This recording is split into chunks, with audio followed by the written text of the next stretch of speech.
ہادی و رہنما ہمارے علماء، ہو کبھی درپیش جو کوئی مسئلہ، پوچھ لیں حاضر ہوں ہم ان کی بارگاہ۔ الحمد للہ رب العالمین والصلاة والسلام علی خاتم النبیین، اما بعد فاعوذ باللہ من الشیطان الرجیم، بسم اللہ الرحمن الرحیم، الصلاة والسلام علیک یا رسول اللہ وعلی آلک واصحابک یا حبیب اللہ، الصلاة والسلام علیک یا نبی اللہ وعلی آلک واصحابک یا نور اللہ۔ مدنی چینل کے ناظرین، پروگرام دارالافتاء اہل سنت میں آپ کو خوش آمدید کہتے ہیں۔ اللہ رب العالمین ہم سب کو دین اسلام کے احکامات سیکھ کر سمجھ کر ان پر عمل پیرا ہونے کی توفیق عطا فرمائے۔ ناظرین کرام، اس پروگرام میں اول تاخیر آپ شامل رہیں گے تو انشاءاللہ بہت سا علم دین سیکھنے کو ملے گا، اور یہ علم دین بعض تو وہ احکامات جو باقاعدہ واقعی ہم پر سیکھنا اور سمجھنا فرض ہے، جسے فرض علوم کہا جاتا ہے، اور پھر کئی ایسے احکامات وہ ہوتے ہیں کہ جن کا بھی علم حاصل کرنا حسب حال وہ ضروری اور اہم ہوتا ہے۔ اب درجہ بدرجہ ان کے احکامات کے اندر فرق ضرور ہو سکتا ہے، لیکن علم دین کی باتیں وہ ہمیں سیکھتے رہنا چاہیے۔ تو پروگرام میں اول تاخیر شامل رہیں۔ ابتداً درود پاک کی فضیلت ہمارے پیارے رسول صلی اللہ تعالی علیہ وآلہ وسلم کا فرمان عظمت علی شان ہے، ان اول الناس بی یوم القیامہ اکثرہم علیہ صلاۃ۔ قیامت کے دن سب سے زیادہ میرے قریب ترین وہ ہوگا جو مجھ پر کثرت سے درود پڑھتا ہوگا۔ صلو علی الحبیب صلی اللہ تعالی علی محمد صلی اللہ علیہ وآلہ وسلم۔ الحمدللہ آج پروگرام میں ہمارے ساتھ مفتی محمد کفیل رضا اطاری صاحب شامل ہیں، شریک ہیں۔ اللہ پاک ان کو بھی جزائے خیر عطا فرمائے۔ کیسے ہیں آپ؟ الحمدللہ علی کل حال۔ ماشاء اللہ۔ ہمارے پاس کچھ ایس ایم ایس پی سوالات ہیں، ان کو بھی شامل کریں گے، اور بالخصوص یہ سوالات وہ ہیں کہ جن کا تعلق کئی لوگ کفیل صاحب جیسے ہی رمضان شریف کی آمد کا سلسلہ ہوتا ہے تو کچھ تو ایسے ہوتے ہیں کہ جو رمضان کے دو دو تین تین مہینے پہلے حساب کتاب بنا کے نا کہ اتنے دن بعد رمضان ہے، اور اس پر وہ ایک حدیث بھی بیان کر دیتے ہیں کہ جو رمضان کی سب سے پہلے خوشخبری دے گا اس کے لیے جنت کی بشارت ہے۔ تو بشارت ہے بھی نہیں یہ بھی بتائیں، اور خوشخبری دینا اس عمل کو آپ کیا کہتے ہیں؟ ماہ رمضان جو ہے وہ مسلمانوں کے لیے ایک مبارک مہینہ ہے، اور یقیناً اس کی آمد سے جو ہے وہ مسلمان خوش بھی ہوتا ہے۔ تو اس اعتبار سے کسی مسلمان کو اس کی خوشخبری دینا، بتانا کہ بھئی فلاں تاریخ کو جو ہے وہ رمضان آ رہا ہے، یا چاند نظر آ گیا تو اب آپ اس کو فون کر کے بتا دیں کہ بھئی رمضان کا چاند نظر آ گیا ہے، تو اچھی اچھی نیتوں کے ساتھ یہ نہ صرف جائز ہے بلکہ جو ہے وہ ثواب بھی اس کے اوپر جو ہے وہ ملے گا۔ البتہ جو اس سے متعلقہ اس طرح کی احادیث روایت کی جاتی ہیں کہ بھئی جو ہے وہ پہلی بشارت دے تو وہ جنتی ہے، تو اس طرح کی روایات کا جو ہے وہ کوئی ثبوت نہیں ملتا۔ تو یہ روایات جو ہے وہ جو فضائل پر مشتمل بیان کی جاتی ہیں خوشخبری دینے سے متعلق، تو یہ درست نہیں ہے۔ باقی اس کے علاوہ جو ہے وہ خوشخبری بالکل جو ہے وہ دینی چاہیے اور لوگوں کو بتانا چاہیے، اور ابھی سے جو ہم بات کرتے ہیں یا لوگ جو دوسروں کو بتاتے ہیں تو در حقیقت وہ ماہ رمضان کی تیاری جو ہے وہ کرنا اور کروانا مقصود ہوتا ہے کہ بھئی ماہ رمضان اتنے دن بعد آنے والا ہے، تو اب اس سے پہلے جتنے بھی امور ہیں ان کو نمٹا لے تاکہ بندہ ماہ رمضان کے شروع ہونے کے ساتھ ہی عبادت کے اندر زیادہ سے زیادہ مصروف رہے اور دنیاوی امور سے جو ہے وہ اجتناب کرتا رہے۔ اب آپ فرما رہے ہیں کہ ایسی کوئی حدیث نہیں ہے، اور لوگ ایسی چیزوں کو جو حدیث کہہ کے پھیلاتے ہیں، جی کے لیے بھی کوئی وعید ہے؟ بالکل وعید حدیث میں فرمایا کہ جس نے مجھ پر جان بوجھ کر جھوٹ باندھا تو اسے چاہیے کہ وہ اپنا جہنم میں ٹھکانہ بنا لے۔ تو اس طرح یہ صرف اس موقع پر نہیں، اور بھی کئی موقع کے اوپر لوگ جو ہے وہ مختلف چیزیں احادیث کے طور پر آگے بیان کر رہے ہوتے ہیں، اور فی زمانہ تو آپ یوں سمجھیں کہ ایک طرف سے صرف شوشہ چھوٹتا ہے، کسی ایک نے پوسٹ لگائی، کسی نے کوئی کلپ لگایا، کسی نے کوئی جو ہے وہ اسٹیٹس لگایا، اور وہ ڈھیر سارے لوگوں کے اندر، سینکڑوں بلکہ لاکھوں لوگوں کے اندر جو ہے وہ پھیل جاتا ہے۔ تو یہ بعید نہیں ہے، ایسا ہوتا ہے، اور کئی لوگ آپ کے اس گناہ کے اندر جو ہے وہ ایک طریقے سے شامل ہو جاتے ہیں، اور آپ کئی لوگوں تک وہ غلط بات پہنچانے کا سبب بن جاتے ہیں۔ تو بالکل ایسا ہرگز نہیں کرنا چاہیے، بلکہ اگر آج تک بھی آپ نے ایسا کیا ہے تو اس کے لیے آپ توبہ بھی کریں، اور اس بات کو بھی واضح طور پر جو ہے وہ آپ بیان کر دیں کہ بھئی اس طرح کی کوئی حدیث نہیں ہے، تاکہ اگر آپ کی پوسٹ سے کسی کو کوئی غلط فہمی ہوئی ہے تو وہ غلط فہمی کا بھی ازالہ ہو جائے۔ ٹھیک جی، مزید سوال۔ میرا نام زہیب علی قادری ہے۔ میرا مفتی صاحب سے سوال یہ ہے کہ بغیر درود کے دعا معلق رہتی ہے، یہ کس کا فرمان ہے؟ جواب ارشاد فرما دیجئے، جزاک اللہ خیرہ۔ حضرت عمر فاروق اعظم رضی اللہ تعالیٰ عنہ کا یہ قول ہے کہ دعا جو ہے وہ بغیر درود کے جو ہے وہ معلق رہتی ہے آسمان اور زمین کے درمیان۔ تو چاہیے یہ کہ دعا سے پہلے بھی جو ہے وہ درود پاک جو ہے وہ پڑھا جائے نبی کریم صلی اللہ علیہ وسلم کی مبارک ذات پر، اور پھر آپ کے وسیلے سے جو ہے وہ دعا مانگی جائے۔ اول آخر درود پڑھ لیں گے تو انشاءاللہ اس کی برکت سے دعا بھی قبول ہوگی۔ جی اور ایک اور حدیث پاک بھی، رسول اللہ صلی اللہ علیہ وسلم نے کسی شخص کو دیکھا کہ وہ نماز سے فارغ ہوئے تو انہوں نے فوراً دعا مانگی، اللہ میری مغفرت فرما۔ تو آپ نے فرمایا کہ نمازی تو نے جلدی سے کام لیا ہے، جب نماز پڑھو تو اطمینان سے بیٹھ جاؤ اور کچھ اللہ کا ذکر کرو، پھر مجھ پر درود بھیجو۔ انہوں نے ایسا ہی کیا، اور اس کے بعد ایک اور شخص انہوں نے سنا اور انہوں نے جا کے نماز پڑھی، پھر ذکر و اذکار، پھر درود بھیجا۔ تو آقا صلی اللہ علیہ وسلم نے فرمایا کہ تم اللہ سے مانگو، دعا کرو، تمہاری دعا قبول کی جائے گی۔ تو دعاؤں کی قبولیت میں کئی طرح کے اسباب علماء نے بیان کیے، اس میں ایک سبب یہ بھی ہے کہ دعا میں جلدی نہ کریں، دعا مانگے تو اطمینان سے مانگیں، دعا مانگے تو اس یقین کے ساتھ دعا مانگیں کہ اللہ ہماری دعاؤں کو قبول فرماتا ہے۔ تو درود پاک بھی پڑھ لیں گے تو انشاءاللہ اس کی بھی برکتیں نصیب ہوگی۔ مزید سوال۔ سوال میرا یہ ہے کہ اگر بندہ پہلی رکعت میں شامل ہو تو کیا ہمیں ثنا جو ہے تو یہ جب شامل ہوتے جائیں تب پڑھنی ہے، یا پھر اس کا کیا طریقہ کار ہے؟ یہ بعد میں جب پہلی رکعت ہماری بنے گی سلام امام کے پھرنے کے بعد کیا تب پڑھنی ہوگی، ہے اس کا طریقہ کار بتا دیں۔ جی، ایک رکعت کے بعد امام شامل ہوئے، دوسری رکعت میں شامل ہوئے یا تیسری چوتھی میں بھی جو ہے وہ شامل ہوئے،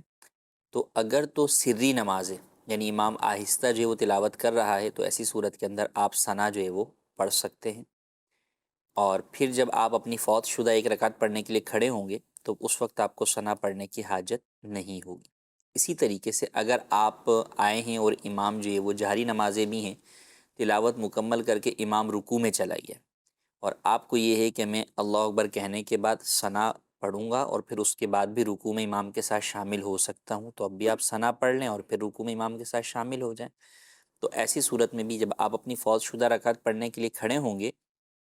تو آپ کو ثنا پڑھنے کی حاجت نہیں ہوگی۔ لیکن اگر یہ دونوں صورتیں نہ ہوں کہ آپ ثنا نہیں پڑھ سکے، یا آپ آئے امام بآواز بلند تلاوت کر رہا ہے، تو امام جب آواز بلند تلاوت کرے تو اب کچھ بھی پڑھنا جو ہے وہ مقتدی کے لیے جائز نہیں ہے، کیونکہ قرآن سننے کے لیے وہ امام کے ساتھ نماز میں شامل ہے، تو قرآن جب سنا جائے تو اس وقت خاموش رہنا اور توجہ سے کان لگا کر قرآن سننا یہ فرض ہے۔ تو اب مقتدی کو پیچھے ثنا یا سورہ فاتحہ یا کوئی بھی چیز تلاوت کرنے کی اس وقت اجازت نہیں ہے، تو اب اس وقت وہ تکبیر تحریمہ کہہ کر ہاتھ باندھ لے گا اور وہ امام کی تلاوت سنے گا۔ اب جو اس کی یہ ثنا رہ گئی ہے، تو جب وہ اپنی فوت شدہ ایک رکعت نماز پڑھنے کے لیے کھڑا ہوگا تو اس کا آغاز وہ ثنا سے کرے گا، اور پھر اس کے بعد وہ سورہ فاتحہ اور سورت ملا کر اور پھر بقیہ جو ہے وہ ارکان نماز مکمل کر کے اپنی نماز پوری کر لے گا۔ ٹھیک ہے۔ سوال ہے کہ پروفیشنل بھکاری ان کو زکوٰۃ دینا کیسا؟ پروفیشنل بھکاری بڑا خوبصورت لفظ جو ہے وہ اب تو ہو گیا ہے، ویسے تو پیشہ ور ایسا لگتا ہے بھکاری، کہ کوئی افسر ہیں۔ جی، تو پیشہ ور بھکاری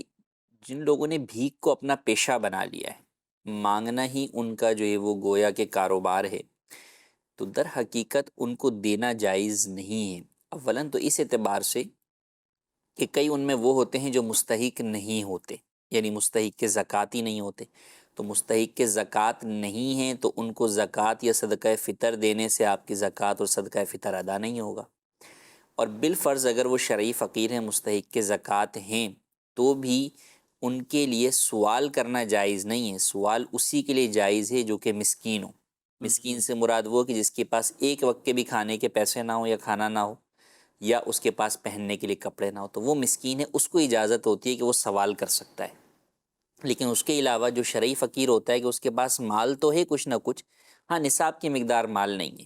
تو اس شخص کو جو ہے بلکہ ایک دن کے بھی اگر اس کے پاس کھانے کے پیسے موجود ہیں تو وہ بھی سوال نہیں کر سکتا جب تک کہ وہ کھا پی کے ختم نہ کر لے، تو اب پھر اگلے دن سوال کی اس کو اجازت ہوگی، لیکن آج اسے بھی سوال کرنے کی جو ہے وہ اجازت نہیں ہے۔ یا کسی نے اس کو ایک وقت کے بھی اس کے پاس نہیں تھے، کسی نے اس کو دے دیے، تو اب وہ یہ سوچ کے کہ نہیں شام کے وقت کے لیے بھی میں ابھی سے جو ہے وہ کسی سے مانگ لوں، وہ بھی جائز نہیں ہے اس کے لیے مانگنا۔ پتہ چلا کہ مسکین کو صرف اجازت ہے، اس کے علاوہ کسی کو بھی سوال کرنا بہرحال جائز نہیں ہے۔ حدیث یعنی پاک سوال میں کرنا یعنی لوگوں سے مانگنا، سوال مانگنا کہ بھئی میری مدد کریں، تو یہ جائز نہیں ہے، اور حدیث پاک کے اندر اس کی جو ہے وہ سختی سے ممانعت کی گئی اور فرمایا ہے کہ آدمی سوال کرتا رہے گا یہاں تک کہ قیامت کے دن اس حال میں آئے گا کہ اس کے چہرے پر گوشت کا ٹکڑا بھی نہ ہوگا، یعنی نہایت بے آبرو ہو کر کل قیامت کے دن وہ آئے گا۔ پھر ان لوگوں کو دینے کے اندر یہ ہے کہ آپ جب دیتے ہیں تو وہ اپنے اس پیشے کو چھوڑتے نہیں ہیں اور وہ اسی گناہ والے کام پہ لگے رہتے ہیں، جبکہ لوگ انہیں دیں گے نہیں تو آہستہ آہستہ ان کو اس بات کا احساس ہوگا کہ یار جیسے اگر فقیروں کو پتہ ہو کہ یار اس مارکیٹ کے اندر جو ہے وہ میں آتا ہوں اور میں پورا چکر بھی لگا لیتا ہوں لیکن کوئی دکاندار مدد نہیں کرتا، تو وہ ایک بار آئے گا، دو بار آئے گا، اس کے بعد وہ بولے گا یار یہ مارکیٹ میرے حساب سے بلیک لسٹ کے اندر ہے نا، کہ اس مارکیٹ میں جانے کا کوئی فائدہ نہیں ہے، کوئی مدد نہیں کرتا۔ اسی طرح گلیوں میں بس اوقات آواز لگانے والے آتے ہیں تو انہیں بھی اندازہ ہو جاتا ہے کہ یار اس گلی کے اندر کوئی بھی جو ہے وہ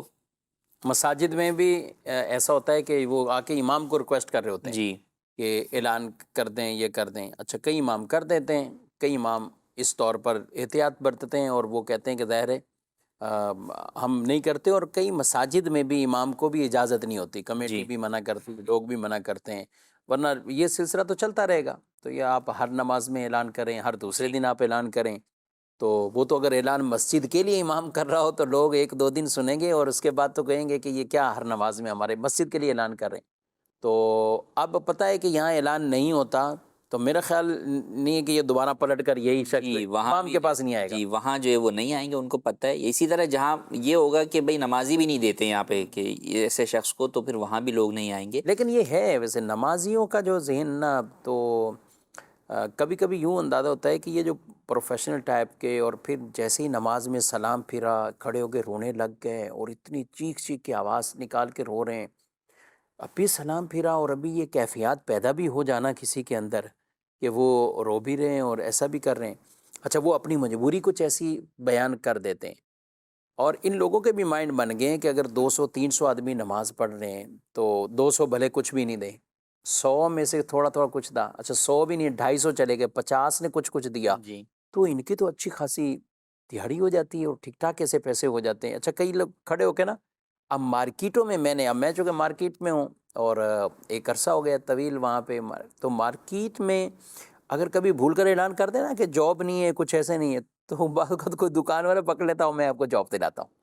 اور میرے پاس آ جاؤ، کام پہ رہو اور اپنی دیہڑی لے کر جاؤ، جی تو یہ ادھر ادھر گھوم جائیں گے۔ تو ان لوگوں نے بھی بنا لیا ہے کہ مارکیٹ میں جاب کہنی ہے یا مارکیٹ میں کام کا عذر یہ نہیں کرنا، جی وہ عذر ہی پھر کوئی بیماری کا ایسا لے کر آئیں گے اور اس طرح کے کر لیں گے۔ اب کچھ بھی افراد نے دیا، ان کو تو اچھے خاصے مل گئے اس میں، اور پھر یہ اگلی مسجد میں، پھر اگلی مسجد میں، کیا کہیں گے؟ لوگ بڑا کردار ادا کرتے ہیں معاشرے کو درست سمت میں چلانے کے لیے، تو جس جگہ کے اوپر بھکاریوں کو نہیں دیا جائے گا وہاں بھکاری جو ہے وہ ختم ہوں گے، تو یہ ہمارا رویہ ہی جو ہے وہ لوگوں کی آگے عادات کو جو ہے وہ تبدیل کرنے والا بن جاتا ہے۔ تو بالکل اس کے اندر اس بات کا خیال کرنا چاہیے، آپ کو مدد کرنی ہے نا، آپ کا مقصد کیا ہے؟ ثواب کا حصول ہے، تو اس کے لیے مستحق کو تلاش کر کر ان کو دیں، جو اس طرح کے پیشہ ور ہوں ان کو جو ہے وہ ہرگز نہ دیں، تاکہ وہ اپنے اس برے عمل سے جو ہے وہ باز آئیں اور وہ جو ہے وہ کمانے والے بنیں، وہ بھیک کو اپنا پیشہ نہ بنائیں۔ جی مزید سوال؟ ڈاکٹر صاحب میرا آپ سے سوال ہے، رمضان کی تیاری کیسے کی جائے؟ جی، رمضان المبارک کی تیاری کیا کی جائے؟ کون سے کپڑے بنانے ہیں، کون سے کچھ اور، یہ بھی تیاری ہوگی۔ اچھا، مختلف تیاریاں ہو رہی ہیں، کپڑوں کی بھی ہو رہی ہوتی ہیں، کھانے کی بھی ہو رہی ہوتی ہیں، اور گھر کی بہنیں خواتین سحر افطار کی بھی تیاریاں کر رہے ہیں، مرد بھی کر رہے ہوتے ہیں دیگر تیاریاں۔ تو اصل تیاری کون سی ہونی چاہیے؟ اور ضمناً ضروریات والی تیاری تو سب کر ہی رہے ہیں، اصل تیاری کیا ہونی چاہیے؟ جی جی دیکھیں، رمضان کی تیاری تو در حقیقت عبادات کی تیاری کے ساتھ ہے، ٹھیک۔ لباس کی تیاری یا جناب جو ہے وہ زیب و زینت اور آرائش کی تیاری نہیں۔ ہاں البتہ چونکہ ماہ رمضان کے اندر عبادات کرنی ہے، ماہ رمضان جو ہے وہ اللہ پاک کا مبارک مہینہ ہے، تو اس اعتبار سے کوئی اس لیے کپڑے سلوائے کہ جناب جو ہے وہ اس کو پہن کر عبادت کروں گا، نئے کپڑے جو ہم ویسے تو پہنتے ہیں شادیوں میں جانے کے لیے، عید کے موقع پر چلیں جناب اللہ پاک کی عبادت کرنے کے لیے میں جو ہے وہ نئے کپڑے پہنوں گا، تو یہ اچھی نیت ہے، بالکل اس نیت سے جو ہے وہ آپ سلوا سکتے ہیں، لیکن بنیادی تیاری تو ہے کہ آپ عبادت کی تیاری کریں۔ اب اگر ہم دیکھیں تو ماہ رمضان کے اندر 2-3 عبادت وہ ہیں جو اسپیشل عبادت ماہ رمضان کے ساتھ خاص ہیں، ایک روزہ، ایک تراویح، ایک تلاوت قرآن کریم، ایک اعتکاف،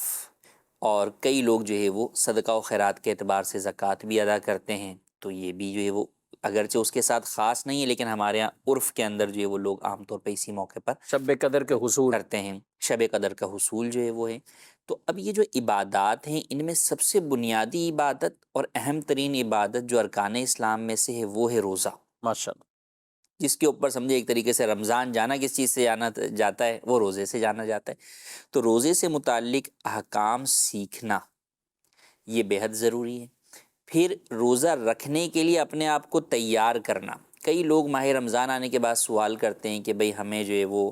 دانتوں میں خون نکلنے کا مسئلہ ہے تو ہم روزہ کیسے رکھیں، سوئیں گے تو بھی خون نکلتا رہے گا۔ تو یہ وہ وقت ہے کہ آج آپ اپنے اس مرض کا علاج کروا لیں تاکہ آپ ماہ رمضان میں درست طریقے سے جو ہے وہ روزہ رکھ سکیں۔ اسی طرح بعض لوگوں کو ڈراپ ڈالنے کا ہوتا ہے کہ بھئی ابھی آپریشن جو ہے وہ آنکھ کا کروایا ہے، اب جو ہے وہ ڈراپ جو ہے وہ ڈالنی ہے آپ کو، صحیح۔ تو اب بعض علماء کے نزدیک جو ہے وہ ڈراپ ڈالنے سے روزہ ٹوٹ جاتا ہے۔ تو آپ پھر اس بات کا خیال کریں کہ جب رمضان سر پر ہے اور ابھی بہت زیادہ ضرورت نہیں ہے تو آپ فی الحال جو ہے وہ آپریشن نہ کروائیں، یا آپ کو پتہ ہے کہ ابھی میں کروا لوں، آج جیسے تاریخ ہے تو اب جناب آگے جو ہے وہ مجھے 8-10 دن جو ہے وہ مل جائیں گے کہ جس کے اندر یہ معاملہ مکمل ہو جائے گا۔ تو یوں رمضان کے اعتبار سے تیاری، بعض لوگ ہیں جو شوگر پیشنٹ ہوتے ہیں تو اب انہوں نے سوچا ہوا ہے کہ بھئی شوگر والے کو تو روزہ ہے نہیں، وہ روزہ چھوڑ بیٹھتے ہیں، حالانکہ ایسا نہیں ہے، وہ روزہ رکھ سکتے ہیں۔ اس کے لیے اب ڈاکٹر کے پاس جانا، تو اب آپ پہلا روزہ رکھ کے ہانپتے کانپتے جناب روزہ توڑ بیٹھیں اور بولیں یار شوگر کی وجہ سے طبیعت ہی اتنی خراب ہو گئی تھی، تو آپ کو آج چاہیے کہ آج آپ اپنے ڈاکٹر سے جا کر آپ پلاننگ لیں، اس سے آپ دوائیں لیں، اس سے آپ جو ہے وہ سیٹنگ ان سے پوچھیں کہ بھئی میں روزہ رکھنا چاہتا ہوں، مجھے وہ طریقے بتاؤ۔ مجھے یہ بولنا تو بہت آسان ہے کہ بھئی آپ روزہ چھوڑ دیں، آپ جب اس سے یہ انسسٹ کریں گے کہ بھائی آپ میری طبیعت کو دیکھتے ہوئے مجھے ابھی سے وہ دوائیں یا وہ چیزیں یا وہ روٹین یا وہ شیڈیول مجھے بتائیں جس کے مطابق میں روزہ رکھ سکوں، چونکہ اب ہمارے ہاں پاکستان کے اندر روزے اس وقت جو ہے وہ بہت چھوٹے ہیں، اور بھی دنیا میں کئی جگہ پہ چھوٹے ہوں گے، تو 12-13 جو ٹھنڈے بھی ہیں، تو مشکل سے جو ہے وہ 12.75 گھنٹے کا میرے خیال سے روزہ ہمارے ہاں کراچی میں جو ہے وہ بن رہا ہے۔ ہاں تو جی ایسے ہی ہے، 6:45 ادھر ہیں اور جی 6:20-25 یہ 6:30 تک ادھر جی آگے 6:30 چلتا رہے گا۔ تو تو یوں یوں آپ اندازہ کریں تو اب یہ لہٰذا بہت جو ہے وہ 13 گھنٹے بھی تو 12 گھنٹے پلس ٹائم ہے نا۔ نہیں، تو اب اصل میں دیکھیں رات میں بھی کئی لوگ جو کھانا لیٹ نہیں کھاتے تو اتنا لیٹ نائٹ میں بھی 8-10 گھنٹے تو بھوکا لوگ رہ ہی لیتے ہیں۔ ٹھیک ٹھیک۔ اب پھر جو روزے کے اندر بعض لوگ کی روٹین یہ ہوتی ہے کہ پھر وہ رات میں جو ہے وہ کھاتے رہتے ہیں۔ تو بہرحال کئی اعتبار سے آسانی ہے، تو ہمیں یہ چاہیے کہ اب یہ تیاریاں کریں کہ بھئی میں روزہ کیسے رکھ سکتا ہوں۔ کوئی بی پی والا ہے کا پیشنٹ ہے، کوئی اور کسی چیز کا ہے، تو اپنے ڈاکٹر سے اس کے اوپر جو ہے وہ آپ مشورہ کریں۔ پھر آپ مسائل روزہ جو ہے وہ سیکھیں، کس چیز سے روزہ ٹوٹ جاتا ہے، کس سے نہیں ٹوٹتا۔ کئی لوگ ڈینٹل کا جو دانت کا کوئی بھی علاج ہوتا ہے وہ رمضان میں پوچھ رہے ہوتے ہیں، حالانکہ رمضان میں روزے کی حالت میں آپ سمجھ سکتے ہیں دانت میں کوئی علاج آپ کروائیں گے تو اس میں کبھی اس بات کا اندیشہ ہوتا ہے کہ جناب ذرات یا خون وغیرہ جو ہے وہ حلق سے نیچے اتر جائے گا، جو کہ روزہ توڑنے کا باعث بنے گا۔ اور رمضان میں ایسے ڈاکٹر عموماً رات میں اویلیبل نہیں ہوتے ہیں، جی، دن میں ہی ہوتے دن ہیں۔ میں جو ہے وہ اچھا ہوتا اس کے لیے پھر وہ روزہ چھوڑنا پڑ ہے جاتا اور ہے۔ روزہ چھوڑنا جو پڑ جاتا ہے، تو لہٰذا وہ کام اب آپ ابھی سوچ رہے ہیں یار جب دانت میں درد اٹھے گا، ابھی ہو رہا ہے ٹھیک ہے، جب ہوگا جب کروا لوں گا، تو بھائی آپ اس کو آج جا کر جو ہے وہ کروا لیں تاکہ رمضان سے پہلے آپ جو ہے وہ اس چیز سے فارغ ہو جائیں۔ اور تو یہ ہے رمضان کی تیاریاں جو کرنی چاہیے۔ دیکھیں سب اپنی اپنی تیاری کر رہے ہیں، کھجلا پہنی والے اپنی تیاری جو ہے وہ کر رہے ہیں، ٹھیک ہے نا، مارکیٹ والے بھی کر رہے مارکیٹ ہیں، والے جو ہے وہ مختلف اپنی مٹھائیوں والے کر رہے مٹھائیوں ہیں۔ والے جو ہے وہ اپنی جو ہے وہ کر رہے ہیں۔ تو ہمیں بطور مسلمان اس طور پر تیاری کرنی ہے۔ اب ہمیں نماز تراویح کہاں پر ادا کرنی ہے، نماز کا وقت معلوم کر لیں ہم، تو یہ تیاری کرنی کہ تراویح کہاں پر جو ہے وہ پڑھنی ہے، اب آپ وہاں پر جو ہے وہ مسجد کے اندر اپنے قریبی مسجد میں کہیں دور پڑھنی ہے تو ٹھیک ہے، وہاں سے بھی وہاں نماز کا کیا ٹائم ہے، دیگر کیا چیزیں ہیں، تو اس طرح پھر اسی طرح ذوق اور شوق علم دین کے حوالے سے اب صحیح. آپ کے قریب میں مسجد ہے، مثال کے طور پر وہاں پہ درس قرآن نہیں ہوتا، آپ چاہتے ہیں یار رمضان میں ایسی مسجد میں جاؤں جہاں درس قرآن بھی ہو، درس حدیث بھی ہو رہا ہو، میں ان کے اندر شامل ہونا چاہتا ہوں، تو یہ معلومات آپ آج سے لینا کی کوشش کریں کہ بھئی کس مسجد کے اندر جو ہے وہ ہوتا ہے، تاکہ پھر آپ رمضان میں وہاں پر جو جائیں جا کے وہاں پر علم دین جو ہے وہ سیکھیں. پھر مسائل کے اعتبار سے، فضائل کے اعتبار سے کتابوں کا مطالعہ، فیضان رمضان بہترین کتاب ہے جس کے اندر رمضان سے متعلق سارے مسائل جو ہے وہ تراویح کے مسائل، دیگر چیزیں، تو ان کا جو ہے وہ آپ جو ہے وہ پڑھ لیں. پھر ذکر و اذکار، تسبیحات آپ نے کیا پڑھنی ہے اس کے اعتبار سے اپنا ایک شیڈیول بنائیں، ایک ہدف بنائیں کہ بھئی ماہ رمضان میں نے یہ کرنا ہے. قرآن کریم کی تلاوت کرنی ہے.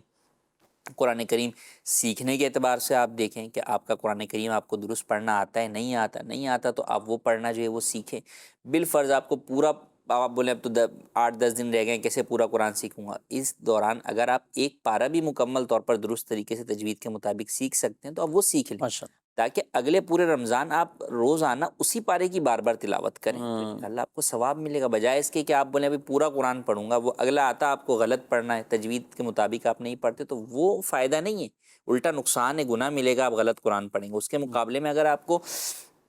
ایک پارہ درست پڑھنا آتا ہے تو آپ اس کے مطابق جو ہے وہ پڑھیں. اچھا، بہت سارے ایسے لوگ ہیں کہ جو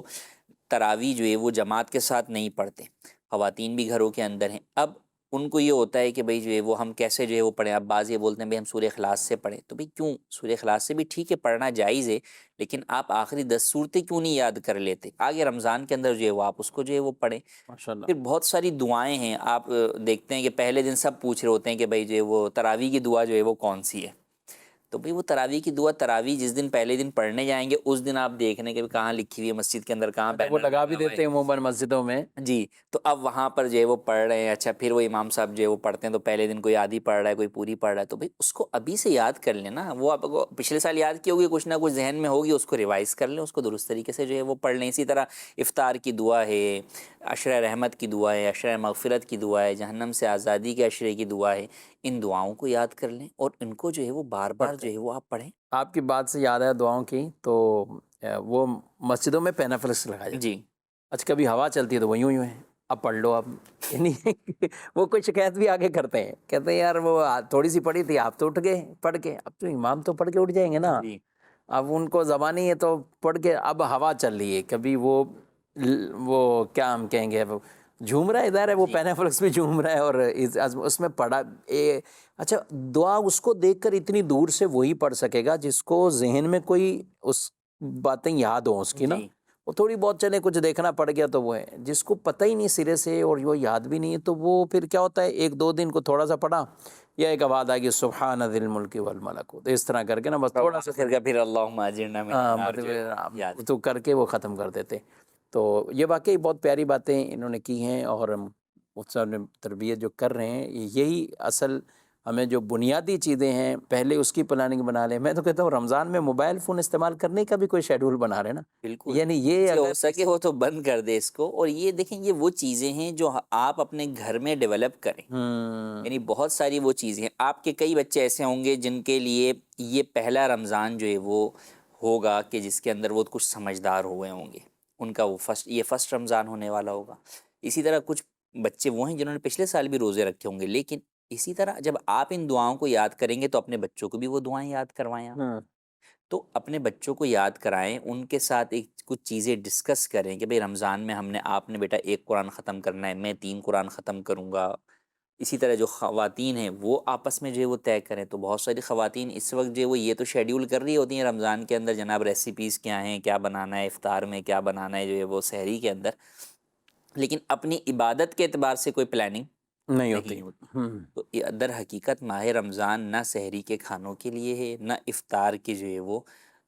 دیگر چیزوں کے لیے. ماہ رمضان عبادت کے لیے ہے. تو ہمیں پلان یہ بنانا چاہیے کہ ہم زیادہ سے زیادہ ماہ رمضان کے اندر کیا چیز جو ہے وہ کر سکتے ہیں، زیادہ سے زیادہ عبادت کس طرح کر سکتے ہیں، اور اللہ پاک کو کس طرح راضی کر سکتے ہیں، اور اپنے لیے مغفرت کا پروانہ کیسے حاصل کر سکتے ہیں. رسول مکرم صلی اللہ علیہ وسلم خود آپ رمضان سے ایک دن پہلے باقاعدہ خطبہ دیا اور اس میں یہی بات ارشاد فرمائی، قد جاءکم رمضان شہر مبارک، کہ تمہارے پاس وہ مہینہ رمضان آ رہا ہے کہ جو شہر مبارک، ایک برکت والا مہینہ ہے، جس کا پہلا عشرہ رحمت، دوسرا مغفرت، تیسرا جہنم سے آزادی، جس میں نفل پر عمل کرنے والے کو فرض کے برابر ثواب، فرض پر عمل کرنے والے کو 70 گنا ثواب، افطار کروانے والے کو نیکیاں اور ثواب بیان کی، اپنے ملازمین پر کام کی کمی کرنے کے حوالے سے یہ رسول اللہ صلی اللہ علیہ وسلم نے اس کی بشارتیں عطا فرمائی۔ یعنی اس دور میں غلام تھے، اور آج کے دور میں اگرچہ وہ غلام نہیں ہیں، لیکن بطور خاص جو بھی ہمارے ماتحت ہیں، ملازمین ہیں، ان پر بھی اس میں تخفیف، اور کئی ادارے تخفیف کرتے ہیں، یہاں تک کہ دینی اداروں میں بھی اس طرح کی تخفیفات کا سلسلہ وہ ہوتا ہے کہ کچھ وقت کے اندر کچھ وقت کم کر دینا، تاکہ اس کے ذریعے سے ان کو روزہ پورا کرنا بھی آسان ہو جائے، اور کوئی اگر دن میں آرام کرتے ہیں تو رات کو عبادت کرنے پر بھی ان کی ایک طرح کی مدد ہو جائے گی۔ تو یہ ضرور کوشش ناظرین کرام کرنی ہے، اور رمضان کے اس انداز سے تیاری کرنی ہے۔ اللہ مجھے آپ کو عافیت کے ساتھ ماہ مبارک رمضان شریف دیکھنا نصیب فرمائے۔ مزید کال۔ مفتی صاحب، میرا سوال یہ تھا کہ ماشاءاللہ والی پٹی جو ہے بے وضو چھونا کیسا ہے؟ جی، ماشاء اللہ یا سبحان اللہ جو لکھا ہوا ہے بس اوقات مختلف جگہوں کے اوپر لگا ہوا ہوتا ہے، گھروں پر، اچھی گاڑی پر لکھا ہوا ہوتا ہے، تو اسے بے وضو چھونے میں کوئی حرج نہیں ہے۔ وہ قرآن کریم کی آیت کے طور پر وہاں لکھا ہوا بھی نہیں ہوتا، تو وہ اگرچہ وہ لفظ قرآن کریم میں بھی جو ہے وہ مل جائے گا، لیکن وہاں پر وہ قرآن کریم کی آیت کے طور پہ نہیں لکھا ہوا، تو اس لیے اسے چھونے میں کوئی حرج نہیں۔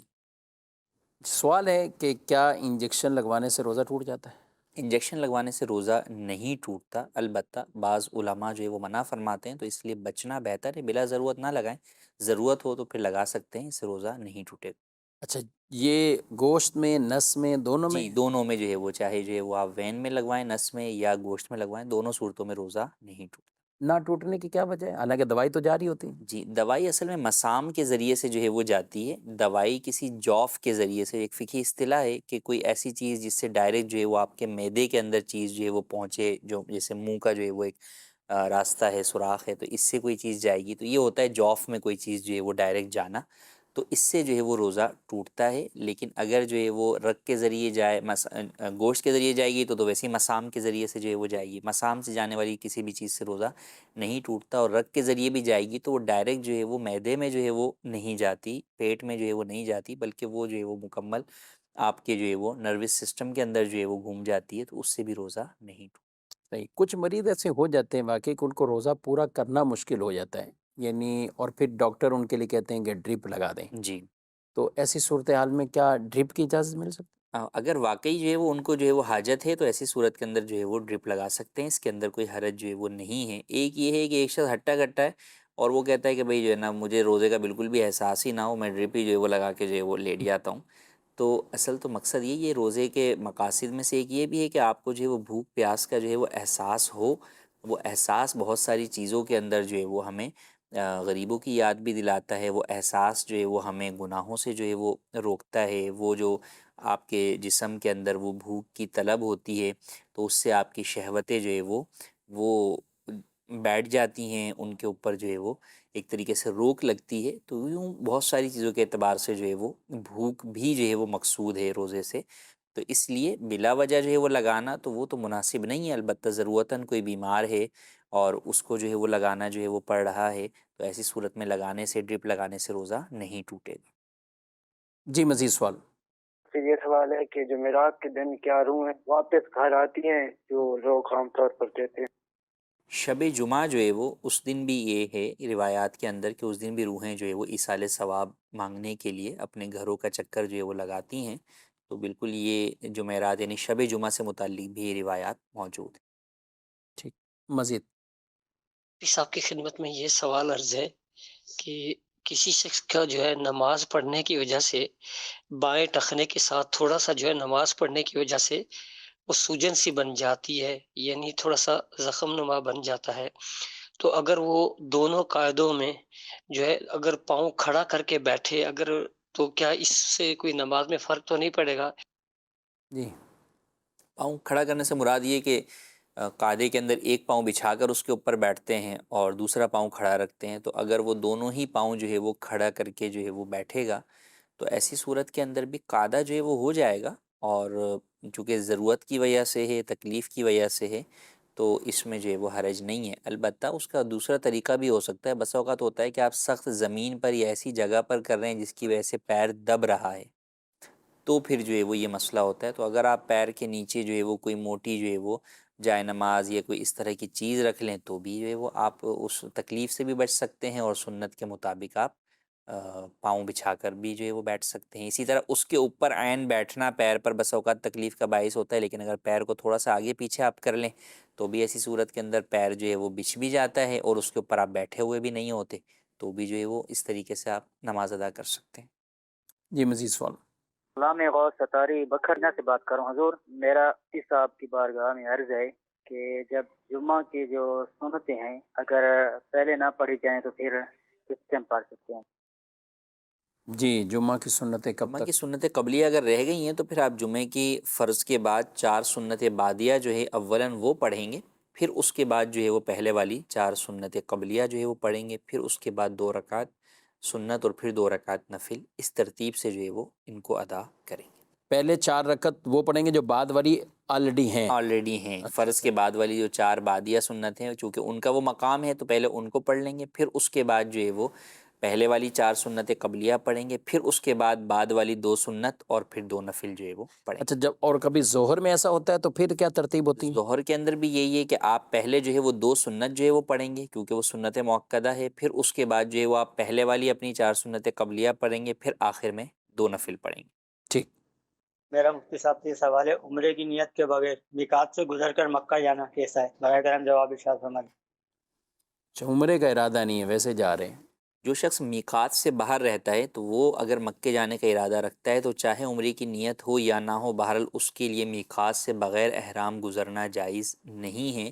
تو میقات سے باہر والا شخص جب مکے جا رہا ہے تو اب اس کو مکے کا سمجھے پروٹوکول ہے کہ آپ کو میقات سے احرام باندھنا ہی ہوگا، اور احرام باندھیں گے تو پھر اس کے بعد احرام کھلے گا عمرے کے ذریعے سے، تو آپ کو احرام باندھ کر ہی آنا ہوگا۔ اگر کوئی بغیر احرام کے آ گیا تو بھی اس پہ حکم یہ ہے کہ وہ واپس جائے اور کسی بھی آفاقی میقات سے دوبارہ جو ہے وہ احرام باندھ کر آئے اور توبہ کرے اور عمرہ کرے۔ اگر بالفرض کسی نے ایسا نہیں کیا، اس نے بغیر کسی آفاقی احرام پر جائے بغیر وہ اندر ہی جو ہے وہ مکے سے یا حل سے جو ہے وہ احرام باندھ کر جو ہے وہ عمرہ کر لیا، تو ایسی صورت میں اس کے اوپر دم لازم ہوگا اور توبہ بھی بہرحال لازم رہے گی۔ ٹھیک ہے، دم بھی لازم ہے اور توبہ بھی لازم۔ توبہ پھر عمرہ الگ سے کرنے کی وہ کرنا اس پر لازم نہیں ہوگا؟ جب عمرہ اس نے کر لیا ہل سے تو پھر نہیں ہوگا۔ اگر اس نے عمرہ کیا ہی نہیں ہے تو بہرحال اس پہ لازم یہی ہوگا کہ وہ آفاقی میقات سے جا کے احرام باندھ کر واپس آئے اور عمرہ کرے، اور پھر دم لازم نہیں ہوگا۔ اگر آفاقی میقات سے جا کے احرام باندھ کر آ کے اس نے عمرہ کر لیا تو پھر صرف توبہ لازم ہوگی، پھر دم جو ہے وہ ساکت ہو جائے گا، پھر دم ختم ہو جائے گا اس کے اوپر۔ یعنی سرے سے اگر کوئی کہتا ہے کہ میں نہ تو عمرہ کرنا ہے اور نہ عمرے کے ارادے سے جا رہا ہوں، اچھا ہوا تو یہ حکم یہ کہ کرنا ہی ہے اس کو ہوگا کوئی نہیں، جی تو اب اگر وہاں بھی مسجد عائشہ یا ادھر ادھر کہیں بھی جو بھی جگہ ہیں وہاں پہ جا کر وہ احرام نہیں باندھتا اور میقات پہ بھی نہیں جاتا اور پھر اپنا جو بھی کام ہے نپٹا کے اپنا کام واپسی چلا گیا، تو ایسے پہ کچھ قضا لازم آتی؟ بالکل، اس کے اوپر عمرے کی قضا جو ہے وہ لازم ہوگی کہ دوبارہ کسی بھی آفاقی میقات سے وہ جو ہے وہ احرام باندھ کر اور اس کو ایک عمرہ جو ہے وہ کرنا ہوگا اور توبہ بھی کرنی ہوگی۔ جی مزید سوال۔ میں نے صاحب سے یہ سوال کرنا ہے کہ والدین کی قبر کو بوسہ دینا یعنی چومنا شریعت میں کیسا ہے؟ جی قبر کو بوسہ دینا جو ہے وہ منع ہے، تو والدین کی قبر کو بھی جو ہے وہ بوسہ دینا منع ہے۔ اگر کوئی بوسہ دے لیتا ہے تو وہ گناہ گار یا خدا نخواستہ یہ کوئی شرک نہیں ہے، لیکن بہرحال بوسہ دینا منع ہے، علماء منع فرماتے ہیں، تو اس لیے قبر دور سے ہی جو ہے وہ کھڑے ہو کر والدین کی قبر پہ بھی فاتحہ اور رسالہ ثواب کرنا چاہیے، بوسہ نہیں دینا چاہیے۔ جی مفتی صاحب کی بارگاہ میں میرا ایک سوال ہے کہ ناپاکی میں بچے کو دودھ پلانا جائز ہے؟ جواب ارشاد فرماتے ہیں۔ جی، ناپاکی کی حالت کے اندر عورت جو ہے وہ بچے کو دودھ پلا سکتی ہے، جائز ہے، چاہے وہ حیض و نفاس میں ہو یا ویسے غسل جنابت اس کے اوپر فرض ہو، بہرحال وہ جو ہے وہ دودھ پلا سکتی ہے۔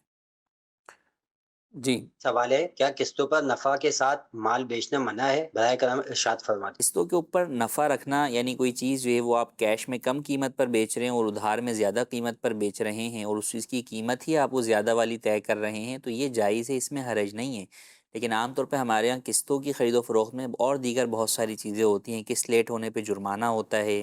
یا جو ہے وہ کئی جگہ یہ ہوتا ہے کہ یہ کہتے ہیں کہ بھئی اگر آپ اس کی قیمت جو ہے وہ ادا کر رہے ہیں 3 مہینے میں تو یہ قیمت ہوگی، 6 مہینے میں کریں گے تو یہ قیمت ہوگی، اور قیمت طے نہیں کرتے۔ تو ان وجوہات کی بنیاد پہ ناجائز ہے۔ باقی کسی چیز کی قیمت ہی جو ہے وہ کیش میں کم اور ادھار میں زیادہ ہونا اور اس کے علاوہ کوئی ناجائز شرط نہ ہو تو جائز ہے۔ جی ناظرین کرام، آپ نے پروگرام دیکھا ہے، آپ کے کئی ایسے شرعی مسائل وہ بھی ہوتے ہیں کہ جن کے لیے آپ کو رہنمائی درکار ہوتی ہے، تو دارالہدایت سنت کا یہ نمبر اپنے پاس رکھے، اس نمبر پر آپ رابطہ کیجئے اور ان اوقات کار کے اندر آپ بالکل شرعی رہنمائی لے سکتے ہیں۔ اسی طرح دارالہدایت سنت کی مختلف شاخیں ہیں اور کراچی شہر کے اندر بھی برانچز موجود ہیں، دیگر شہروں میں بھی ہیں، آپ حیدرآباد، لاہور، فیصل آباد، راولپنڈی، سرگودا، اکاڑا اور گجرانوالہ، گجرات، تو ان شہروں کے اندر بھی آپ باقاعدہ اگر وہیں رہتے ہیں تو بالکل آپ رہنمائی کے لیے وہاں جا سکتے ہیں اور ضرور جانا چاہیے۔ کئی مسائل ایسے ہوتے ہیں کہ جو بالمشافہ ہی جائیں اور ان کے تحریری جوابات اپنے پاس رکھیں تو انشاءاللہ العزیز اس کے ایک الگ نتائج بھی ہوں گے اور فوائد بھی حاصل ہوں گے، وراثت کے، طلاق کے۔ یہ تو ایسے مسائل ہیں، تو میں مشورہ دوں گا کہ تحریر ہی اپنے پاس آپ رکھا کریں تاکہ جس کو دکھانا ہے اس میں بھی آسانی ہو اور خود اپنے لیے اطمینان بھی ہوگا، دیگر جن کو دکھانا ہے، ورثاء کو راضی کرنا ہے، بتانا ہے، تو وہ بھی بآسانی مان جاتے ہیں۔ اللہ پاک ہم سب کو شریعت مطہرہ کے احکامات سیکھ کر سمجھ کر ان پر عمل پیرا ہونے کی توفیق دے۔ پروگرام کا وقت اپنے اختتام کو پہنچا ہے، آپ سے اجازت چاہتے ہیں، فی امان اللہ۔ ہادی و رہنما ہمارے علماء، ہو کبھی درپیش جو کوئی مسئلہ، پوچھ لیں حاضر ہوں ہم ان کی بارگاہ۔